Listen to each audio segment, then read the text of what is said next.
Hey, bon matin tout le monde. J'espère que votre café est bon en toute liberté avec Jacinthe Varel. Nous, on n'est pas sur le café parce que là, il faut dormir cette nuit. Fait qu'on on vous pre-tape un peu. Jacinthe, elle brasse de la grosse business demain. Fait qu'il fallait le faire un peu en avance. Aujourd'hui, on parle un peu de vision de société. Pourquoi les Québécois tombent dans les débats généralement relativement insignifiants plutôt que de parler des vraies affaires? Fait qu'on on va discuter de tout ça avec Jacinthe à l'instant.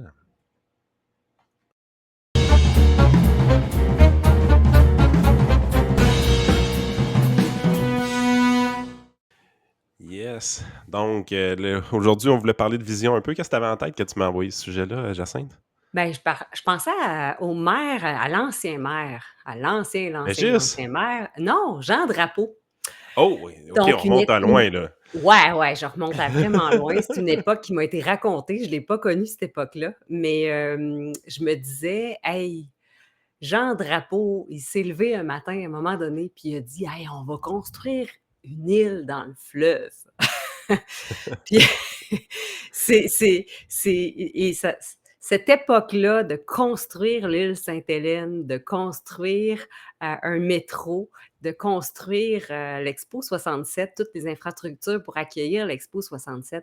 Cette époque-là des grands projets, qui était aussi l'époque, des projets aussi, des grands barrages d'Hydro-Québec, et c'était une autre époque, vous allez dire, mais c'est une époque qui m'a été racontée, puis je la trouve quand même très parlante parce que, il était simplement maire, bon, d'une grande ville, la ville de Montréal, mais la vision, l'ampleur de ces projets-là, de ces époques-là, ça me manque, je m'ennuie de ça. Ben, je ne l'ai pas connue, elle m'a été racontée, mais j'ai l'impression qu'en 2023, plus que jamais, on a besoin de se doter de vision, de grands projets de société. On a besoin de gens d'envergure, de gens ambitieux pour qu'on sorte de ces espèces de polémiques superficielles souvent. On manque beaucoup de profondeur. Je sais pas. Mais J'ai jamais remarqué. et je sais pas, les grands intellectuels, l'époque où où on débattait de débats, d'enjeux de fond, qui nous propulsaient vers l'avenir, l'époque qui nous faisait rêver, l'époque où on osait, rêver, mais on osait aussi prendre action, puis pas prendre action sur des petits enjeux, des petits sujets. Bon, il y en a qui vont dire qu'il y a pas de petits sujets, petits enjeux, mais à un moment donné, ben, c'est ça. Je pense qu'il nous manque de projets de société. Paul Saint-Pierre Plamondon me dirait que lui en a un beau pour le Québec. On l'aime, PSPP. Mais tu Ah. sais, c'est ça, je trouve qu'on tombe souvent dans des débats très polarisants, mais qui à la fois, sont pas super porteurs d'une grande vision pour notre avenir. Puis, tu sais, je te parlais de Jean Drapeau qui a fait construire l'île Sainte-Hélène, puis qui s'est doté d'une vision d'accueillir l'Expo 67. Puis là, je sais là, qu'il y en a qui vont me dire, ce maire-là a endetté comme ça se peut Mhm. pas, a dépensé comme ça se peut pas. Il y a toutes sortes de critiques qu'on peut porter, puis il y a personne de parfait, il y a pas d'initiative de parfaite. Puis c'est un peu ça aussi qui fait qu'on est toujours dans des débats très superficiels, parce qu'on aborde toujours les questions de façon très superficielle en pensant qu'il y a toujours la bonne facette puis la mauvaise facette. C'est pour ou contre, c'est bon, c'est pas bon, alors que dans les faits, toute décision, tout projet, toute position est plus complexe que bipolaire, que noir ou blanc, que pour ou contre. Fait que dans le fond, Jacinthe, t'es non-binaire dans le débat public. Je suis Ben, niaiseux à soir, excuse-moi. D'habitude, je suis plus smooth le matin. ben, Non, mais t'as raison, le débat public est binaire, c'est noir ou blanc. ouais. C'est les bons, les gentils, les méchants. Tu sais, c'est tout le temps les bons et les méchants. T'es habitué d'être dans le clan des méchants de mon côté.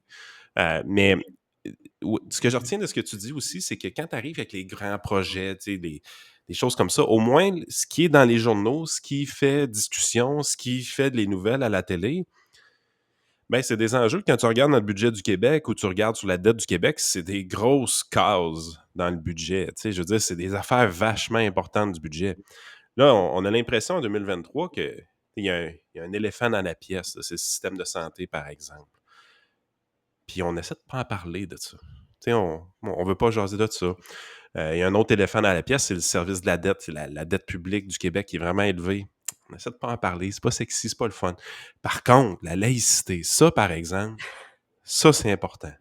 Fait que, tu sais, je pense que c'est ça qui... Je pense que le meilleur mot pour résumer ce que tu essaies de dire, c'est le défocus.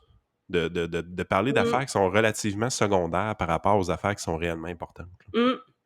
Effectivement, puis, même le système d'éducation, on parle souvent de nos écoles qui sont en ruine, mais au-delà des structures qui, sont dans un piètre état, puis au-delà du fait que je dis pas que c'est pas important, là, c'est vrai que la qualité même de l'eau dans certaines écoles, il y a encore du plomb dans l'eau. Marois Risky en parlait, récemment. C'est vrai, mais au-delà de ça, même nos programmes éducatifs, on n'a pas une grande vision de l'avenir, on se dote pas de projets très ambitieux, même au niveau de nos programmes éducatifs, nos programmes d'éducation. On voit petit, on voit beaucoup petit. Puis je vais même va pousser la note, là, tant qu'à parler de construire une île au milieu du fleuve Saint-Laurent que Jean Drapeau, avait comme rêve puis qu'il a réalisé, hein. C'est pas juste un rêve, c'est un projet qu'il a réalisé. Heu, tu regardes des tu regardes des c'est sûr qu'ils n'ont pas les mêmes moyens, là, mais tu regardes, on l'a connu, ça, c'est plus de notre époque, les fameuses îles en forme, avec des formes particulières, À Dubaï, là, des choses comme ça, tu penses? ouais, qui ont été construites à Dubaï. Bon, il y a tout le centre-ville, puis tout le modernisme que représente Dubaï. C'est sûr qu'ils n'ont pas du tout les mêmes moyens, mais ils sont portés vers des projets de développement, vers un avenir. Il y avait une vision, puis ils se sont mis en action autour de cette vision-là, puis ils ont réalisé des îles aux formes particulières qui caractérisent maintenant Dubaï. Tout le monde sait de quoi je parle, là, les fameuses îles qui ont été construites, puis qui forment des îlots paradisiaques pour accueillir le tourisme puis les personnes, qui ont des énormes portefeuilles, c'est sûr.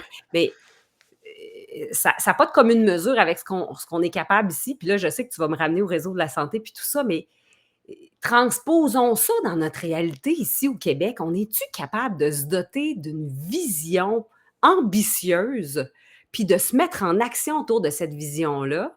Plutôt que d'être toujours distrait, un peu comme on l'est Ouais. dans nos vies quotidiennes aussi par Instagram, puis, les réseaux sociaux, que les notifications, puis les nouvelles qui vont vite, puis on prend position rapidement sur nos réseaux sociaux. On est pour, on est contre, tout ça. Puis là, on réalise qu'on est constamment distrait à titre individuel, mais là, j'ai l'impression que même à titre collectif, on se laisse énormément distraire. Puis là, ben, les années passent, puis on n'a pas de vision, puis on n'a pas de Puis on n'a rien projet, fait. on n'est pas en action. Ouais. Non, non, puis en fait, c'est vers là aussi que je m'en allais, c'est que peut-être on a romancé un peu cette époque-là aussi, ça c'est quelque chose qui est possible. Mais il y a une chose qui est claire par contre. Quand on regarde les années 60, les années 70, on est à un moment où est-ce que tous les Québécois s'abreuvent d'à peu près les mêmes nouvelles d'une façon semblable pour tout le monde. Fait que tout le monde pense un peu pareil. Il y a deux clans, il y a les péquistes, il y a les libéraux. Avant ça, il y a l'Union nationale, il y a les libéraux. Il y a les rouges, les bleus, grosso modo. Puis ça s'ostine, ça se chamaille, mais le nombre d'enjeux qui sont discutés sont relativement restreints. Mmh. Il n'y a pas 35 ministres à l'époque, il y en a beaucoup moins. Fait que ces têtes d'affiches-là sont plus connues. On les a pas constamment dans notre face. On se fait pas garrocher des réseaux de nouvelles en continu ou des Twitter, des Facebook par ces gens-là. Quand on les voit, toutes les fois qu'on les voit, on pense que c'est important de les voir. Donc, ils perdent pas leur temps de nous parler d'affaires insignifiantes. Ils nous voient, on les voit à TV une fois par semaine, une fois par 2 semaines. Donc, ils nous parlent juste des choses qui sont importantes. Ce défocus-là vient probablement aussi du fait qu'on est une société qui s'est diversifiée, une société qui a évolué beaucoup, qui est multifactorielle dans plein de domaines, puis qui fait en sorte que les réseaux d'actualité, puis les réseaux sociaux se sont mal adaptés à cette réalité-là, puis tout devient un peu futile. Donc, les débats doivent être faits d'une manière courte, intense, entre les bons et les méchants, et les faits, la vérité, la recherche peuvent être mis de côté parce que we live to fight another day. Tu veux juste gagner la bataille aujourd'hui pour aller te chamailler avec les mêmes personnes le lendemain sur un autre sujet. Fait que t'es comme... Est-ce qu'on avance dans un contexte comme celui-là? Là, probablement, c'est là qu'on fait du surplace, puis c'est là que tout devient un peu futile, puis où est-ce qu'aussi on se met dans une position vulnérable pour être manipulé, dans le sens que si je suis un politicien qui veut camoufler quelque chose qui va pas bien, ben, j'ai juste à lancer des petits ballons pour aller vous amuser avec ça, là, puis sacrez-moi à paix avec mes patentes. Là. Tu sais, je trouve qu'on est vulnérable comme population dans ce temps-là parce qu'on peut se faire manipuler facilement avec ces ballons d'essai-là, d'une certaine façon. Ouais, ouais, puis ça fait qu'on manque énormément de profondeur, puis on tombe dans ce piège-là de la course à la vertu. Alors là, on est vraiment dans une époque, là, il y a eu l'époque des Lumières, il y a eu, heu, l'époque, de l'obscurantisme, L'obscurantisme, l'obscurant je suis même pas pas capable de le grave. dire. Il est trop tard. À cette heure-là, c'est Ouais, c'est difficile. ça, le matin, tu peux mettre ça sur le dos du café, mais là, on est le C'est ça. soir, là. Mais là, on est à l'époque vertueuse. Donc là, c'est la course à la vertu et quand on est dans le courant vertueux, ben là, tout le monde est Hey, j'aime ça, l'époque ça vertueuse, t'es dessus, là. T'es ouais, drette oui, dessus, c'est là. l'époque vertueuse et ça me fait penser à quand j'étais jeune, puis on faisait des exposés oraux, puis il y avait même les concours là, de Miss Univers, puis tout ça, là, tu sais, on était pour la paix dans le monde. Moi, j'ai grandi au primaire, on était pour la paix dans le monde. Puis on souhaitait la paix dans le monde, puis la fin de la famine. Puis c'était ça nos grands souhaits, et on exprimait notre vertu par ça. On veut mettre un terme à la famine, on espère qu'il n'y ait plus de famine dans le monde, puis on voulait la paix mondiale. Bien maintenant, là, il y a juste plus de sujets qui s'ajoutent, mais c'est toujours la même chose, c'est la course à la vertu et surtout s'exposer comme faisant partie de la classe vertueuse. Donc, on est vraiment rendu dans une époque où, que ce soit dans les médias sociaux, monsieur, madame, tout le monde autour de nous, ou les personnalités publiques, politiques ou personnalités publiques, c'est à qui serait pas le plus vertueux, qui serait pas le plus du côté de la paix dans le monde, puis la fin de la famine, sur tous les sujets. Mais au bout du compte, à force de dire que je suis pour la paix dans le monde, puis la fin de la famine, puis que je suis pour ci, puis pour ça, puis je nommerai pas les enjeux de l'époque parce que je veux pas tomber là-dedans. Je veux surtout pas faire partie de ça, ce fameux système-là où je montre que moi aussi, je fais partie de la vertu. Puis si t'es pas dans ce mouvement-là, ben là, tu es automatiquement exclu ou automatiquement beaucoup trop critique, beaucoup trop rétrograde ou beaucoup trop. Puis c'est encore une fois hyper polarisant. Puis c'est comme si on regarde le monde uniquement en bipolarité, les 1 puis les 0 du langage informatique. Tu es pour ou tu es contre. Mhm. Puis naturellement, ben, tout le monde va être pour la vertu. Donc, on s'enligne tous là, vers ce discours-là, majoritairement. Je trouve ça regrettable, ça manque tellement de profondeur. Mais tu sais, je pense qu'on pouvait critiquer les affaires de la paix dans le monde puis les Miss Univers, mais d'une certaine façon, il y avait un regard positif là-dessus. Tu sais, c'était pas un constat catastrophiste de l'époque dans laquelle on vivait. C'était, on veut quelque chose de mieux, puis on veut aspirer à mieux éventuellement. Puis, je pense qu'il y a quelque chose de sain là-dedans. Puis, le pire, c'est que si tu remontes dans le temps, ce que tu te rends compte, c'est premièrement, l'objectif de paix dans le monde, il a été pas mal atteint d'une certaine façon. Bon, vous allez dire, là, il y a la guerre en Ukraine puis tout ça, là. Mais la game, c'est que côté guerre, là, ça fait très longtemps qu'on n'a pas vu quelque chose qui ressemblait à une guerre mondiale, là. Ça fait très longtemps qu'il y a beaucoup de pays qui étaient assez hostiles, qui maintenant font du commerce ensemble. Tu te rends compte que vraiment le libre-échange, le capitalisme a aidé à calmer cet instinct guerrier-là chez les humains beaucoup. L'interdépendance économique entre les pays, ça l'a aidé beaucoup. Et l'objectif a été atteint d'une certaine façon. Il y a moins d'actes violents, d'actes guerriers, si on veut, que par le passé. Mmh. Ensuite de ça, la famine. Je veux dire, on sort de l'extrême pauvreté chaque jour des tonnes de gens. Si vous regardez vraiment les gens qui vivent dans l'extrême pauvreté aujourd'hui par rapport à il y a 20 ans et il y a 40 ans, c'est le jour et la nuit. Le Québec a déjà vécu dans l'extrême pauvreté et puis n'y est plus depuis longtemps. On est vraiment dans une situation où ce que tu dis, il y avait un regard probablement qui était naïf, qui pouvait nous sembler futile, mais qui était quand même positif vers l'avenir. Et ça, c'est clairement quelque chose qu'on a perdu. Parce qu'aujourd'hui, quand tu regardes les vertueux, comme tu les appelles, parler du futur. Ils ne parlent pas du futur comme dans le futur, on va vivre mieux, puis on va éventuellement régler tel problème, on va régler tel problème, des choses comme ça. Ils parlent du futur comme dans 10 ans, la planète va mourir, la Floride va être enterrée par-dessus l'eau, des choses comme ça. Il y a un regard extrêmement pessimiste vers le futur. Donc, autant on a un aspect nostalgique qui romance un peu le passé, que de l'autre côté, dans le futur, on a un côté extrêmement pessimiste. Puis je pense que c'est ça qui tue un peu la ferveur de beaucoup de gens, là. Mmh. Ouais, c'est intéressant. Effectivement, on a changé quand même, notre, ouais, c'est vrai qu'on est passé d'un quand même, un désir de mieux à une espèce de fatalisme, hein. On s'en va Ouais. vers le mur, on fonce droit dans le mur, puis, faut faire quelque chose. On est Puis je suis beaucoup obligé dans de te dire que même moi, j'ai déjà eu ce discours-là. Quand je regarde mes premiers pas en politique 2005-2006, j'étais une des personnes qui disait on va frapper le mur, ça n'a pas de bon sens, la dette est trop grosse. Puis finalement, elle était toute petite. Les impôts sont trop gros. Finalement, elle était pas si pire que ça. Mais tu sais, t'es vraiment genre.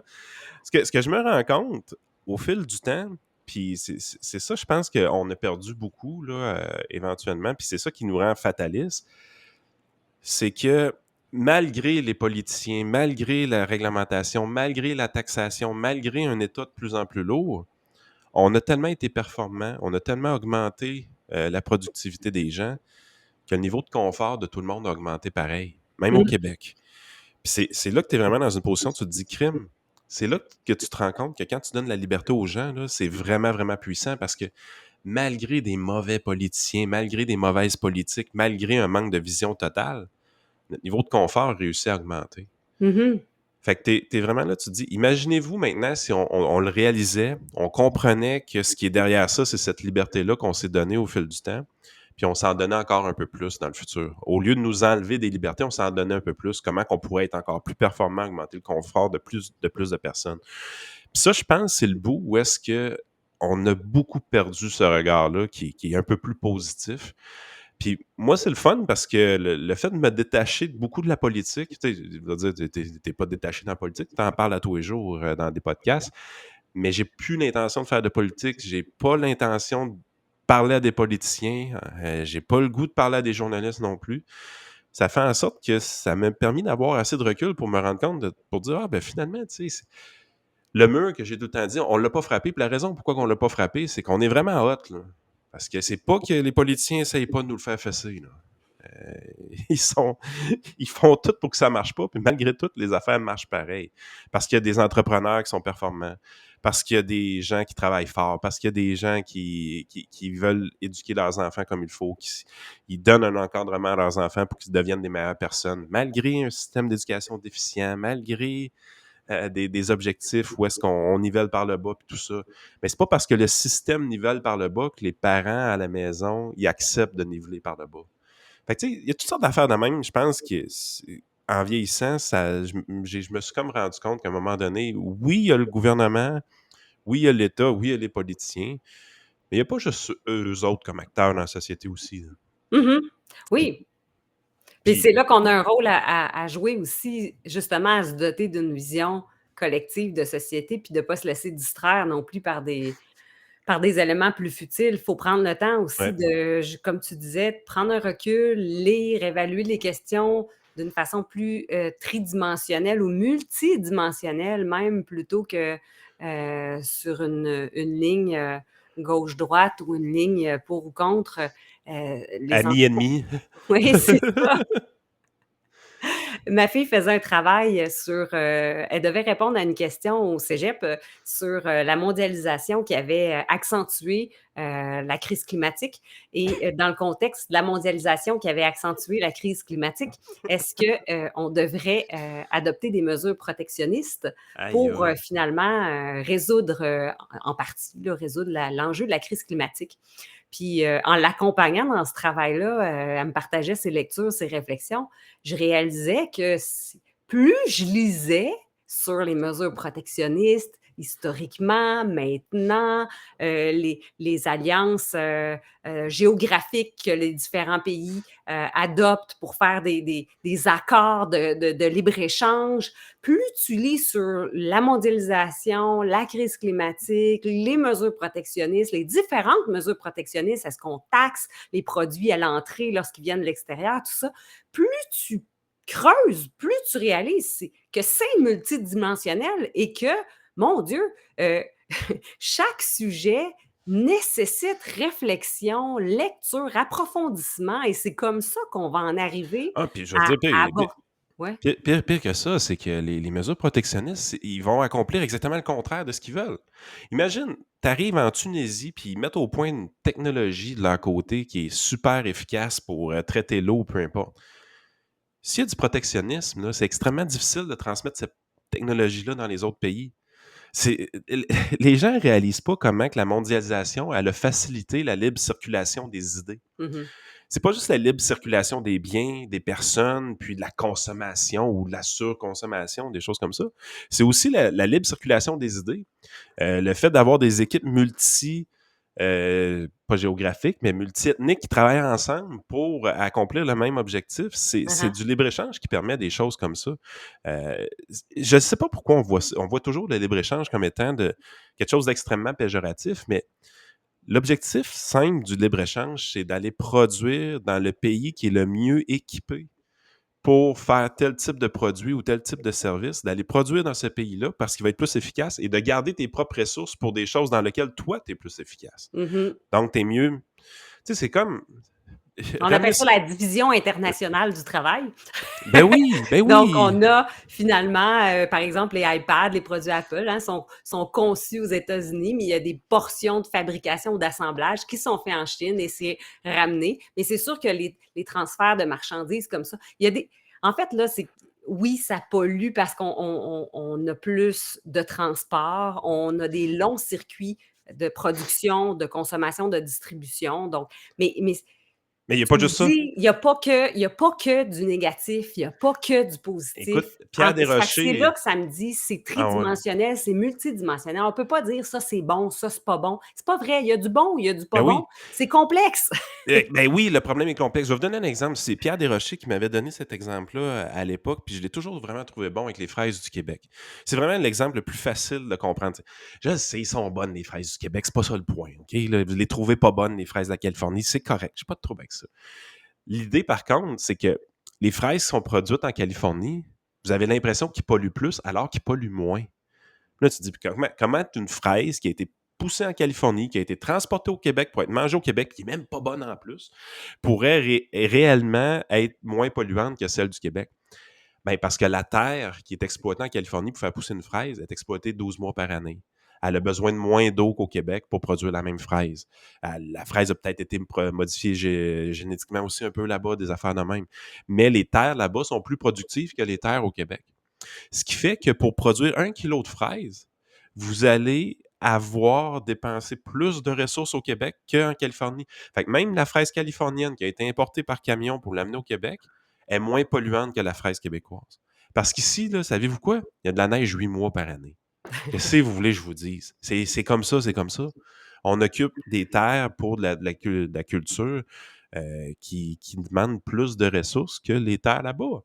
Mais c'est là que tu vois que, OK, le problème est plus complexe. Tu peux te dire, oui, oui, il y a juste le transport qui pollue. Non, il n'y a pas juste le transport qui pollue. Mhm. Il y a la quantité d'eau que tu vas utiliser, il y a la quantité de terre que tu vas utiliser pour ça, que tu ne peux pas loger des gens dessus au lieu. Tu sais, fait que c'est pour ça qu'à un moment donné, tu es là, tu te dis, ouais, OK, c'est bon. Il faut que je prenne un pas de recul puis je réfléchisse un peu plus sur ces choses-là. Mais on dirait que c'est pas ça qu'on veut faire.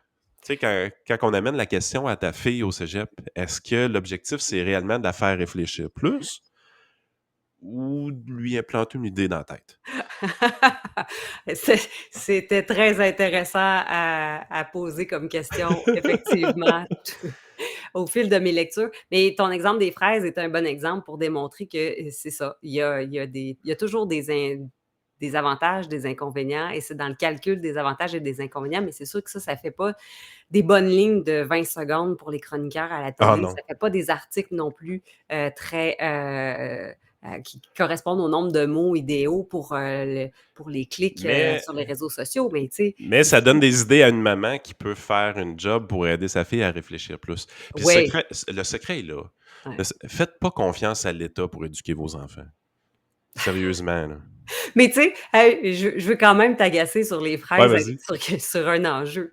C'est que les vrais vertueux te diraient Les vrais vertueux te diraient: «Ouais, mais c'est ça là, Yann, tu as juste à manger des fraises du Québec seulement pendant la saison des fraises. Ah Puis en oui, dehors de la tu as saison des raison. fraises du Québec, si tu en consommes pas de fraises de la Californie, c'est encore mieux, hein?»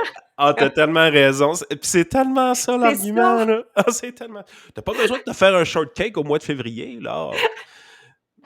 Oui, t'as raison, c'est ça l'argument. Mais regarde, On est on... rendu là, on est Ouais, rendu là. Tu peux toujours être meilleur que ton voisin, puis tu peux toujours être encore plus vertueux, mais pendant que tu t'époumones à démontrer à quel point tu peux être plus vertueux, tu prends pas le temps d'analyser les questions dans leur globalité, dans leur complexité, de faire des calculs, de faire des lectures, de prendre un pas de recul, de regarder ça intelligemment. On manque de profondeur. On manque de mais profondeur. on a déjà au Québec consommé pratiquement tous les légumes produits au Québec, puis tous les fruits produits au Québec seulement. Comment vous trouviez ça, les cipayes, puis les tourtières, puis les navets, puis les pétacs? Ils faisaient de la bonne bouffe, nos grands-mamans, là, puis nos Ouais. mamans. Là. Inquiétez-vous pas, je suis pas en train de dire qu'ils ne savaient pas cuisiner. Ils faisaient avec ce qu'il y avait. Mais maintenant, l'hiver, ils pouvaient juste avoir des légumes racines dans la chambre froide ou du canage. Hey, du canage. Tu sais, un moment donné, des betteraves en canne, c'est correct. Là. Tu sais, si tu veux faire un bon carpaccio de betterave, t'essayes qu'elle soit fraîche, ta betterave, pas qu'elle aille trempée dans le vinaigre pendant 8 mois. Là. Tu sais, puis une betterave trempée dans le vinaigre dans 8 mois, je ne suis pas nutritionniste, mais mon guess, c'est que les vitamines ne sont pas en top santé. Tu sais, à un moment donné, là, c'est beau la vertu, là, mais c'est pas vrai que vous êtes vertueux. Puis c'est pas vrai. Arrêtez. Là. On est trop riche comme société pour s'empêcher de vivre, pour s'empêcher de l'avoir, notre shortcake aux fraises au mois de février, si on veut l'avoir. À un moment donné, il faut juste se calmer les nerfs un peu, regarder où est-ce qu'on est, puis dire c'est pas si pire que ça. Puis si on veut vraiment sauver la planète, si on prend pour acquis qu'elle est sur le point de sauter, ben c'est ici que ça va se passer. Là. Continuer d'envoyer des gens à l'université en ingénierie. Mmh. Continuer à avoir de la collaboration internationale pour faire de la recherche et développement. Mmh. Pas par le gouvernement, là, vraiment dans les entreprises privées. Là. Puis on va arriver de quoi de bien. Là. On s'améliore. Ouais, ben, il y a une industrie je parlais de ça avec des amis récemment, mais il y a une industrie de la valorisation de tous nos rejets à faire. Je parlais à quelqu'un qui me disait, là, on enfouit encore du plastique, on envoie notre recyclage en Chine, en Afrique. Ça devrait Tu sais, pas. notre Là. notre fameux recyclage est pas toujours recyclé, il est souvent, soit enfoui, soit, et on va le porter dans les pays où ils acceptent, nos vidanges ou notre mauvaise qualité de recyclage. Donc, il y a toute une industrie à développer avec les rejets thermiques des usines ou des entreprises qui produisent la chaleur, mais en fait, qui ont des pertes calorifiques, des pertes de chaleur qu'on peut réutiliser, par exemple, pour alimenter des serres. Mais l'industrie du rejet en général, de nos rejets de plastique, de bois. On peut faire de la biomasse au Québec avec les rejets de bois. Il y a vraiment toute une industrie à développer. Puis tu as raison, ça prend plus de gens en génie qui vont développer ça, plus d'entrepreneuriat aussi, plus Ah oui. d'entrepreneurs. On a une culture d'entrepreneuriat à développer au Québec pour justement avoir plus d'initiatives, d'ambition. Je parlais de projet de société, d'ambition, justement à valoriser ces rejets-là pour les transformer puis les réutiliser. Mais c'est pas c'est pas assez poumonné à, puis à essayer de montrer qu'on Démontrer fait une partie de vertu. la classe vertueuse, qu'on va arriver à quelque chose. C'est plutôt de se retrousser les manches, puis de trouver des solutions à ces problématiques complexes-là, puis d'arrêter de sursimplifier les enjeux. On sursimplifie à l'os. Ça, Ah, c'est l'enfer. C'est l'enfer. Puis, tu sais, moi-même, je vais tomber dans le panneau de temps en temps. Puis, on n'est pas parfait, là, vous allez le comprendre. Mais je pense pas qu'on a raison d'être pessimiste. Je pense qu'on doit être optimiste. Je pense aussi qu'on doit prendre nos responsabilités comme parents pour nos enfants. Puis, éventuellement, il faut arrêter d'avoir peur de tout. Là. Tu sais, à un moment donné, il faut avoir confiance. Il faut avoir confiance dans les individus puis dans les entrepreneurs. Arrêtez de vouloir tout contrôler, arrêtez de vouloir tout centraliser. Faites confiance aux gens. On ne sait pas c'est qui va inventer la technologie qui va améliorer énormément notre condition de vie ou qui va améliorer l'environnement dans le futur. On ne sait pas quel pays va le développer. Ce qu'on sait par contre, c'est quand que ça va réussir, quand il va y avoir quelqu'un qui va développer quelque chose, on veut que cette personne-là puisse s'enrichir. C'est ça qui va la motiver à se rendre là.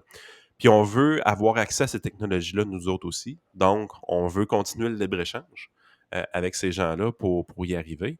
Puis si c'est nous autres qui le développent, ben on va être fiers de l'avoir envoyé partout sur la planète, cette fameuse technologie-là qui va révolutionner le monde. Mmh. Les révolutions ne sont pas obligées d'être grosses, ils peuvent être minuscules, ça peut être un petit brevet dans un appareil téléphonique, ça peut être un petit brevet sur une éolienne, ça peut être un petit brevet dans une auto électrique, ça peut être un petit brevet dans une auto à essence aussi. Mmh. Parce que les autos à essence, si on coupe de 20% leur consommation de pétrole, on vient de faire un pas dans la bonne direction. Ouais. Fait que tu sais, il y a plein de choses qu'on peut faire, mais le but, à un moment donné, faut se calmer les nerfs un peu, là. Faut avoir un petit peu plus confiance en l'avenir, je pense. Oui, puis être en mode solution, se mettre réellement en mode solution. Puis vois-tu, j'aime ce que tu dis là. Dans le fond, tu es en train de nommer toutes sortes d'exemples dans lesquels on pourrait finalement mettre des efforts pour se doter de projets de société puis dire, ben savez-vous quoi, nous, comme société au Québec, au Canada, on veut être dans la locomotive des grandes transformations qui vont amener le progrès plus loin, que ce soit en matière de récupération de nos rejets thermiques ou nos rejets de plastique ou quoi que ce soit. Mais tu sais, de se doter, ça peut être ça le projet de société, de dire, hey, on va favoriser l'entrepreneuriat, on va favoriser les études en génie, on va favoriser l'innovation, puis on va se doter de ce projet de société-là, de devenir une société plus innovante, plus ambitieuse, puis qui va investir dans la recherche et le développement, dans la science, dans ses enfants, pour les scolariser encore mieux, les scolariser encore plus, leur ouvrir l'esprit sur des nouvelles alternatives, des nouvelles avenues. Crime, ça serait déjà ça. Plutôt que Puis de tout ce qu'on demande, s'entre-déchirer la chemise comme on fait là, ça n'a pas de bon sens. exact. Puis le seul souhait qu'on peut avoir envers les politiciens, c'est pas de nous guider. C'est tassez-vous du chemin, sacrifice. Mettez moins de barrières, hein? Ben oui, tu as raison. Moins de barrières, moins de réglementation, moins de contrôle. Il faut faire confiance aux gens aussi. Il faut faire Exact. confiance à, à- à nos enfants, il faut faire confiance à nos scientifiques, il faut faire confiance aux gens. Et on est rendu tellement, tellement méfiant, puis tellement euh, dans une dynamique de dualité tout le temps. C'est malheureux.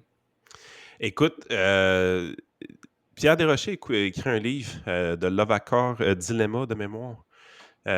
Si ta fille a le goût de le lire, là, je lui OK, suggère, puis éventuellement, ça va peut-être la faire réfléchir sur certaines choses. c'est bon. Je retiens ça. Yes. Hey, je te souhaite une belle semaine. Merci beaucoup. Toi aussi. Bye bye.